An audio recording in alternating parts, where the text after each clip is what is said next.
Thomas's shortcut. It was a sunny day on the island of Sodor. Thomas was pulling Annie and Clarabelle on his route. They met Bertie coming along the road. Thomas and Bertie think racing is great fun. Sometimes Bertie is quicker, especially when Thomas has to wait for sheep on the line. And sometimes Thomas is quicker, especially when Bertie has to stop for workmen repairing the road. But lately, every time they have a race, no matter how fast Thomas puffs, Bertie manages to win. Thomas couldn't understand it. Why was Bertie always there first? Later, Thomas met Bertie again, but he wasn't sure if he was happy to see him. Thomas was very surprised. He didn't know Bertie could take a shortcut. That night, Thomas was very cross. Then an idea flew into Percys Funnel. Thomas thought that was an excellent idea, but Annie and Clarabelle didn't. But Thomas was determined. Thomas arrived at Dryour Station just as Bertie was arriving too.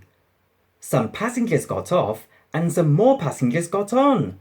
But as soon as he could, Thomas rushed away again. He didn't want to lose another race. Thomas came to a junction where the tracks were already switched. But he only ended up running along a loop siding and coming back onto his branch line again. Then Thomas found another track that led away from the branch line. This time, Thomas ended up in an old goods yard.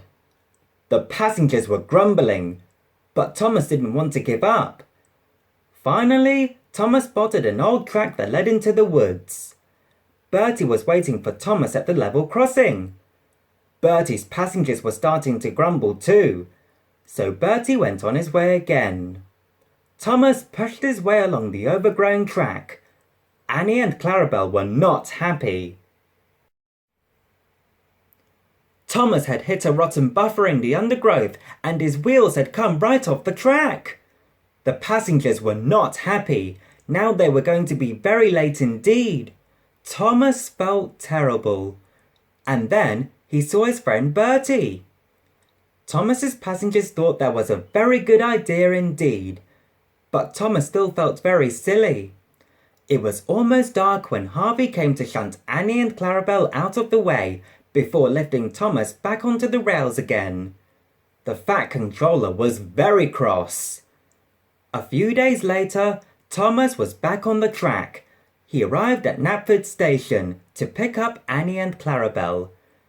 Thomas promised to stick to his branch line in the future. He wouldn't try taking shortcuts again. But he and Bertie still like to have races. And sometimes, Thomas even wins.